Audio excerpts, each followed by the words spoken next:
Damos comienzo a un nuevo programa, Servidores de Dios. Quien te habla es Manuel Cornejo. Estaré compartiendo la palabra de Dios y lo haré de una manera expositiva, versículo a versículo. Y en esta ocasión será en el Evangelio de Marcos, capítulo 4 y versículo 21, donde dice: También les dijo: ¿acaso se trae la luz para ponerla debajo del almud o debajo de la cama? ¿No es para ponerla en el candelero? Como instrucción a lo que sigue, Marcos usa una frase vinculada para establecer la ligazón con lo que antecede. Lo que viene luego son también palabras del Señor que Él mismo había dicho.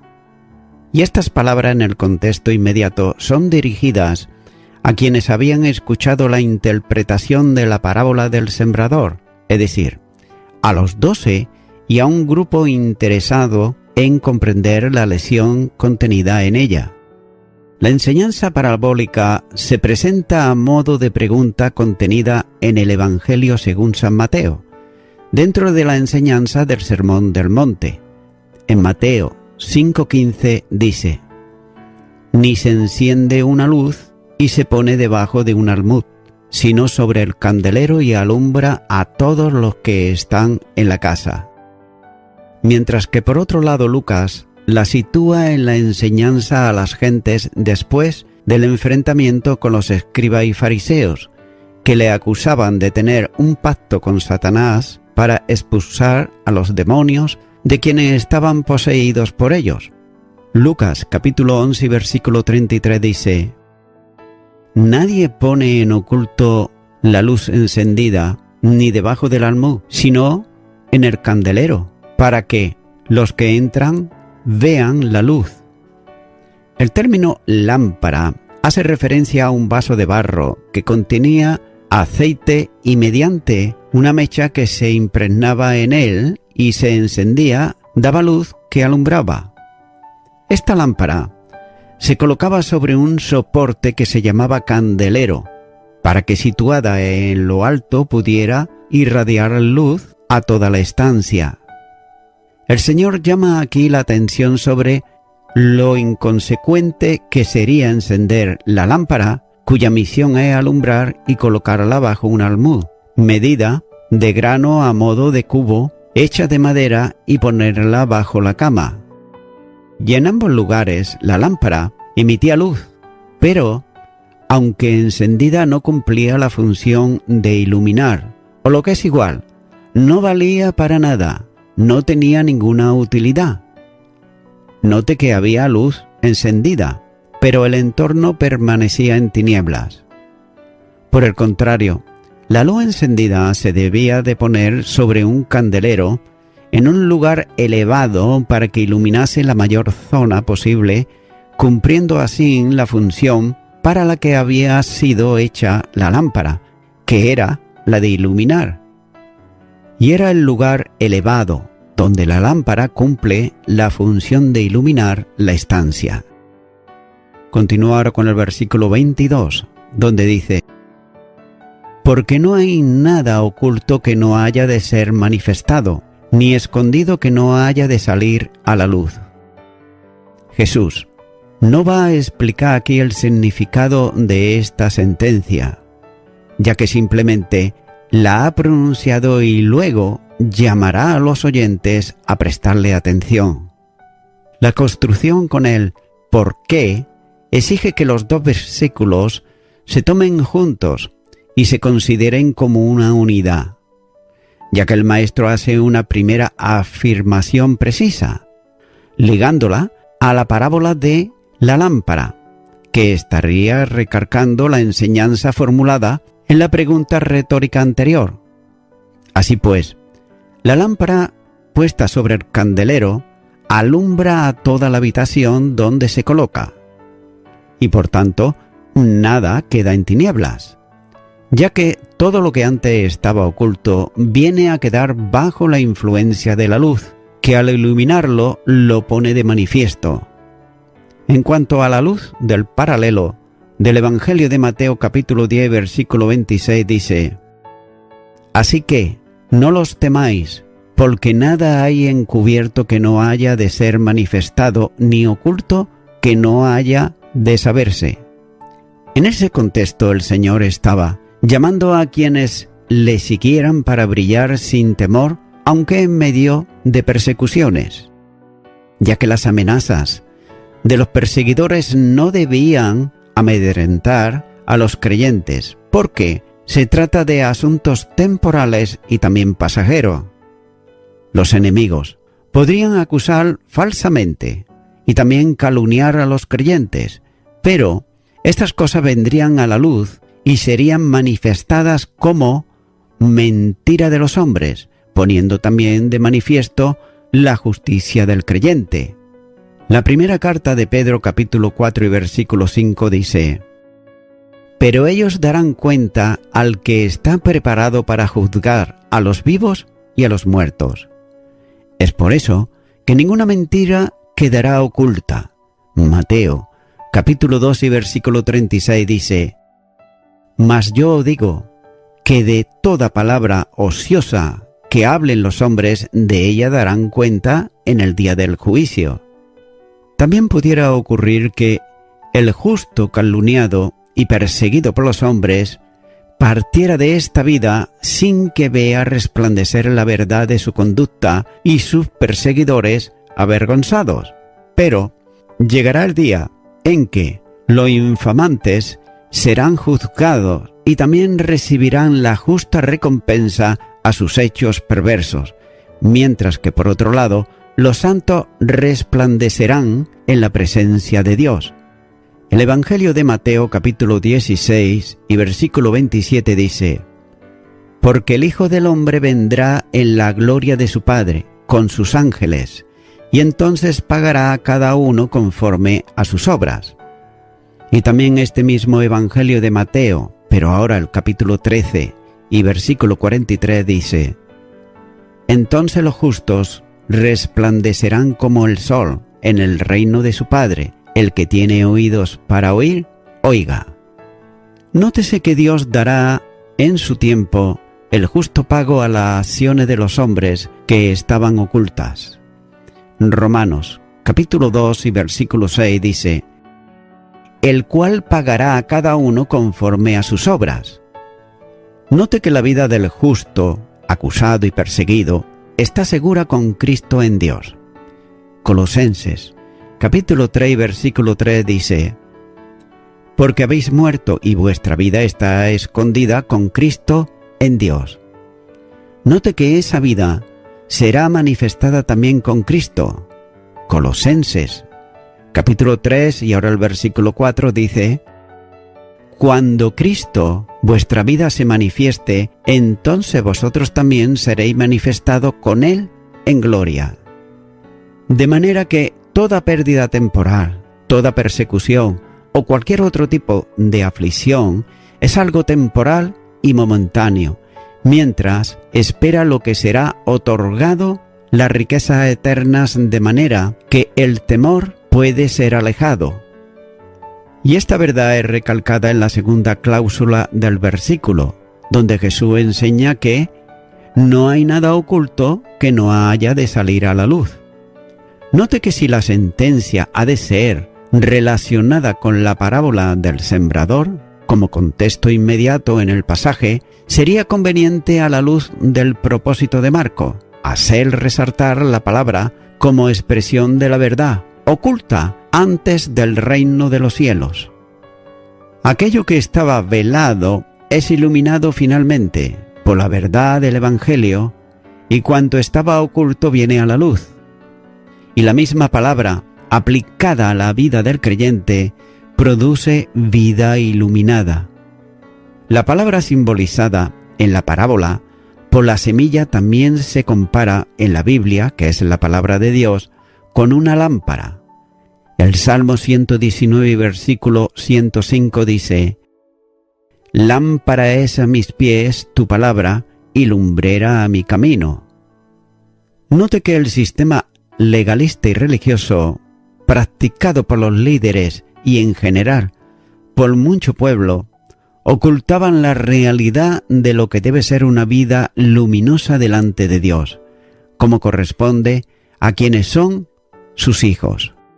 Mateo, capítulo 23, versículo 15, dice: «Ay de vosotros, escribas y fariseos, hipócritas, porque recorréis mar y tierra para hacer un prosélito, y una vez hecho, le hacéis 2 veces más hijo del infierno que vosotros». Esta situación debía de ser revestida por los seguidores del Maestro, que brillarían como luces en las tinieblas, con la misma luz de Cristo, y cuya conducta se ajustaría a la verdad de la palabra de Dios, que iluminando la vida se haría norma de conducta. Téngase en cuenta que cada cristiano es llamado a ser luz en las tinieblas. Mateo, capítulo 5 y versículo 14 dice: «Vosotros sois la luz del mundo. Una ciudad asentada sobre un monte no se puede esconder. Y cada uno debe también brillar con la luz de Cristo en él». Filipenses, capítulo 2 y versículo 15 dice: «Para que seáis irrepresibles y sencillos, hijos de Dios, sin mancha en medio de una generación maligna y perversa, en medio de la cual resplandecéis como luminares en el mundo». Esta vida luminosa de los creyentes son instrumento para glorificar a Dios.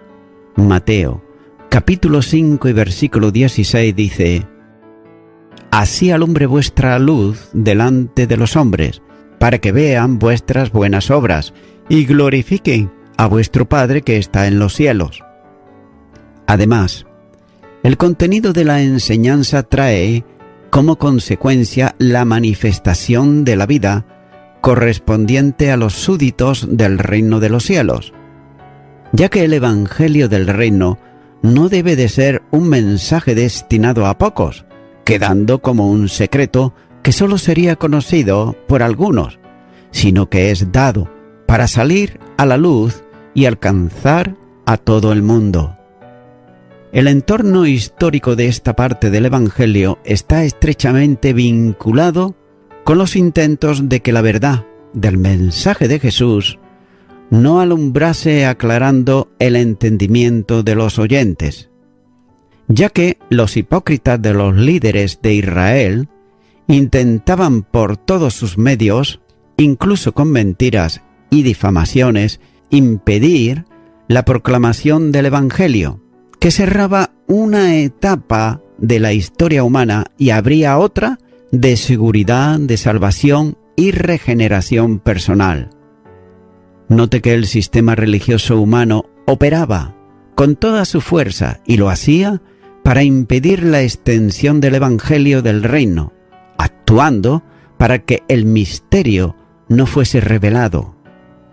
Este misterio no estaba destinado a quedar oculto, sino a ser revelado.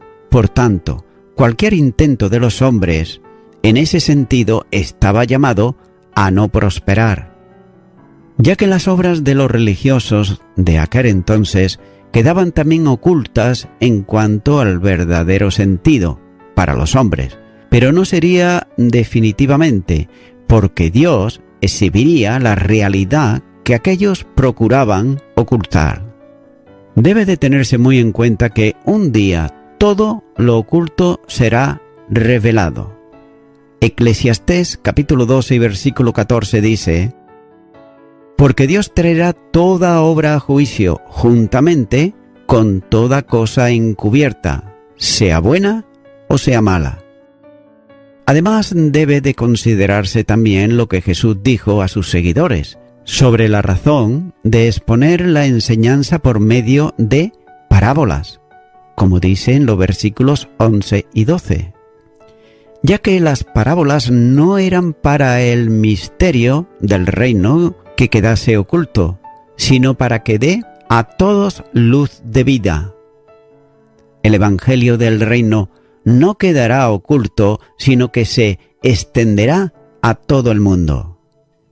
El sentido es más directo para los 12 y el resto de los que estaban presentes junto a Jesús, ya que si la lumbre del reino se había encendido en ellos, no podían ocultar a otros, sino que debían divulgarla, enseñarla y predicarla.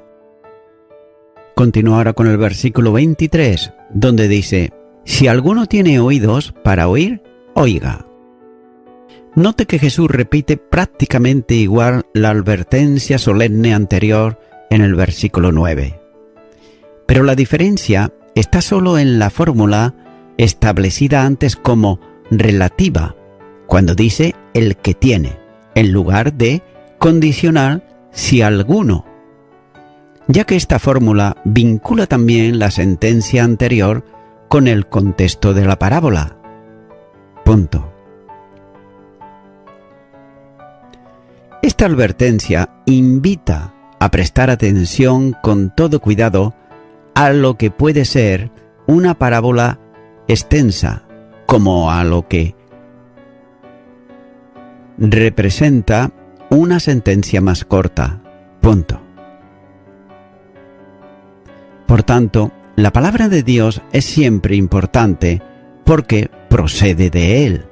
Punto. Continúa ahora con el versículo 24, donde dice: les dijo también: mirad lo que oís, porque con la medida con que medís os será medido, y aún se os añadirá a vosotros los que oís. Punto. Note cómo el maestro vuelve a hablar a los que están con él, y lo hace para hacerles una advertencia solemne. Punto. Ya que se dirige a ellos para llamar la atención del grupo hacia algo importante que sigue. Punto. Y note que la advertencia se reitera, ya que el Señor le hace notar que el Señor les hace notar que la importancia no consiste en oír, sino en el modo de hacerlo. Punto. Y de ahí, la forma de la sentencia que comienza con el imperativo mirad, en sentido de prestar atención. Punto. Jesús quiere que consideren lo que va a decirles seguidamente. Punto. Ya que según parece ser, esta sentencia es semejante a un dicho comercial de aquel tiempo usado para la transición de cereales. Punto.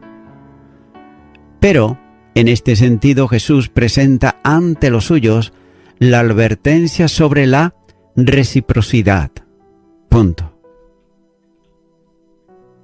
En el entorno tradicional judío, esta expresión se usaba para señalar la reacción divina sobre las acciones humanas, en donde el castigo se ajustaba al delito y la recompensa a la acción. Punto. Tal vez algunos podían pensar que lo que hiciesen en sus vidas no tendrían una trascendencia grande. Es más, el pensamiento de que Dios no se ocupa de asuntos pequeños estaba muy arraigado entre ellos. Punto. Sin embargo, el Señor desea llamar su atención a la equidad divina, tanto en la recompensa como en el juicio. Punto. Ya que cualquier acción que el creyente haga es conocida por Dios, no solo en la dimensión en sí misma, sino en la intención también del corazón. Punto. Tal vez pase desapercibido a los ojos de los hombres, pero todos compareceremos ante el tribunal de Cristo y esa comparecencia es inevitable. Note lo que dice Romanos, capítulo 14, versículo 10, dice: pero tú, ¿por qué juzgas a tu hermano? ¿O tú, también, por qué menosprecias a tu hermano? Porque todos compareceremos ante el tribunal de Cristo. Y la segunda carta a los Corintios, capítulo 5 y versículo 10, dice: porque es necesario que todos nosotros comparezcamos ante el tribunal de Cristo, para que cada uno reciba según lo que haya hecho mientras estaba en el cuerpo, sea bueno o sea malo. Las acciones representadas aquí por la medida ponen de evidencia la condición personal. Y un ejemplo aclaratorio es la sentencia que David emitió cuando el profeta Natán le contó la historia del rico que, teniendo muchas ovejas, asaltó el redil del pobre que solo tenía una para matarla y dar de comer al amigo que había llegado a su casa. La sentencia del rey conforme a la ley era que restituyese el cuádruple de lo que había sustraído, como dice el segundo libro de Samuel, capítulo 12 y los versículos del 1 al 6. Aquella misma medida se volvió contra él cuando el profeta le dijo: tú eres aquel hombre. Segundo libro de Samuel, capítulo 12 y versículo 7. Ya que había usado una medida y fue medido con la misma dimensión. Un ejercicio de sano examen personal sobre la condición propia de cada uno conduciría a una vida santa delante de Dios y justa delante de los hombres, ya que no debemos de olvidar que, aunque el Señor es misericordioso y su gracia restauradora está siempre a disposición del creyente cuando cae. Es por eso que la advertencia del Señor va acompañada para nosotros de la evidencia histórica de su juicio sobre algunos que han quebrantado abiertamente su voluntad, recibiendo en sí mismo lo que convenía a su extravío.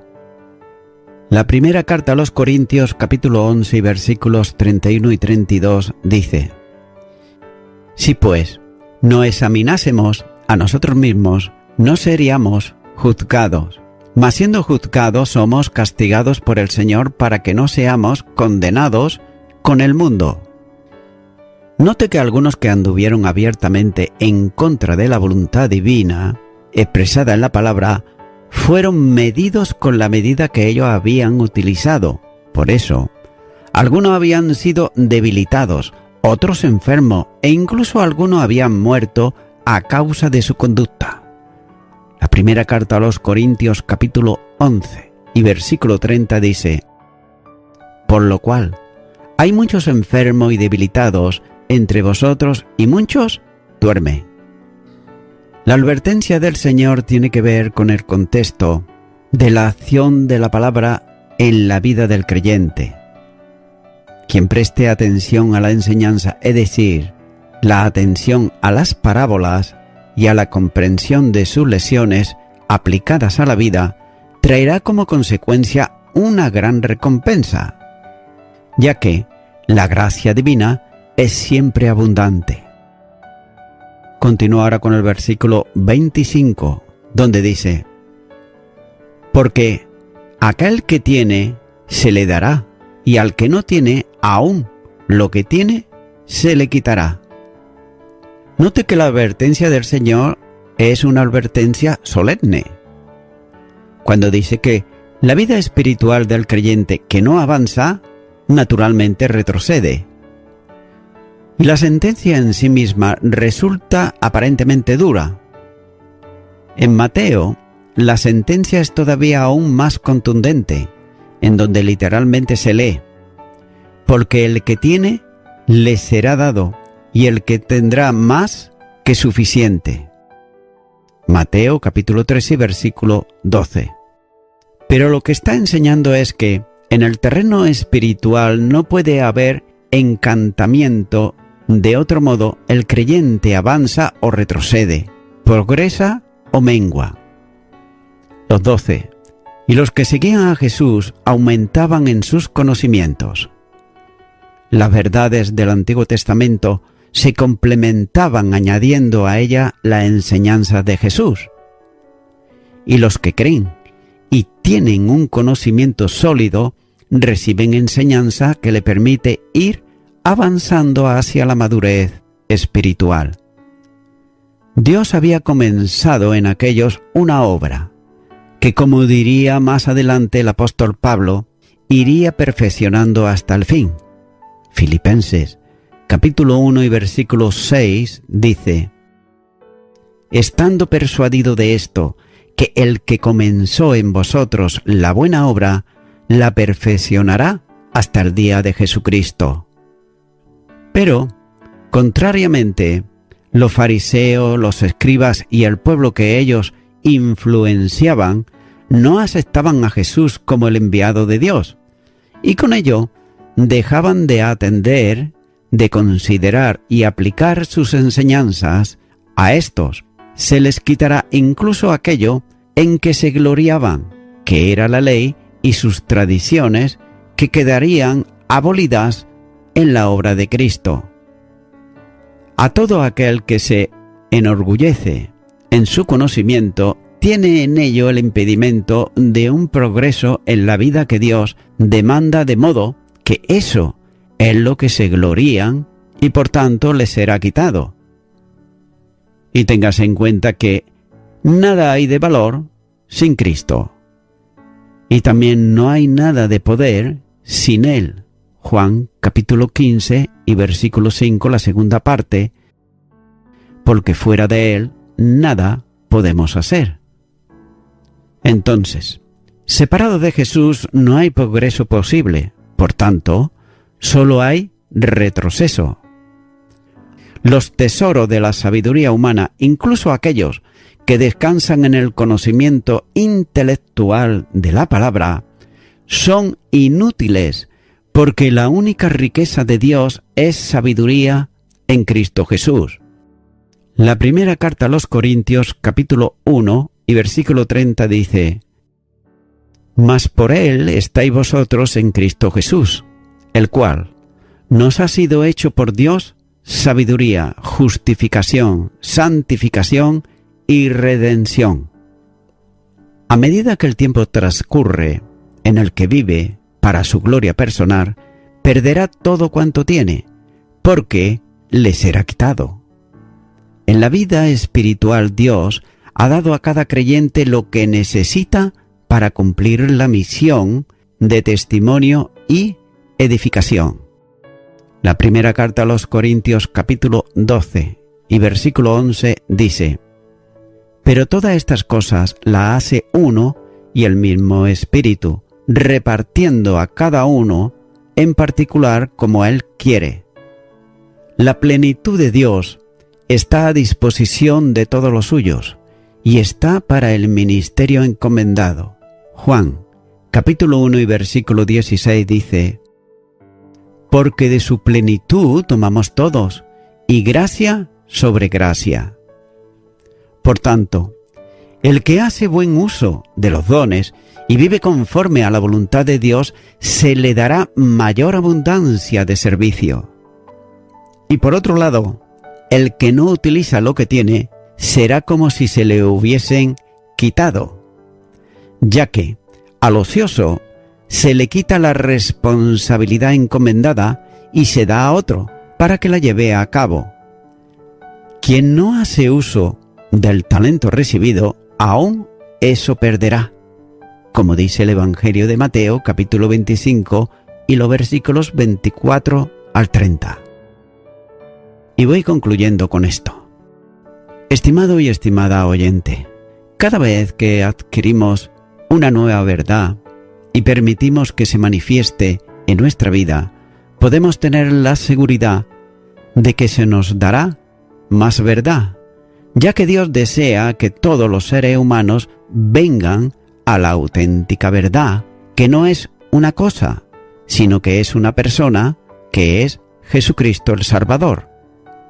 Pero en cambio, dejar de responder a las verdades conocidas resulta en una pérdida de lo que se había adquirido con anterioridad. Amigo y amiga oyente, si tú conoces algo de la Biblia, pero por otro lado, nunca le has invitado a Jesucristo el Salvador a que venga a tu vida, ahora puede hacerlo. Y para ello yo te invito a que ores conmigo esta oración y ponga sentido en lo que vas a repetir. Oremos. Señor Jesucristo, conozco un poquito de tu palabra, lo que he oído de otros y muy poco he leído en tu palabra. No entiendo muchas cosas, pero sí entiendo que soy una persona pecadora y tengo necesidad de pedirte perdón por todos mis pecados y por todos mis delitos. Y en este momento te recibo como mi único y suficiente Salvador. Y quiero darte muchas gracias. En el nombre de Jesús. Amén.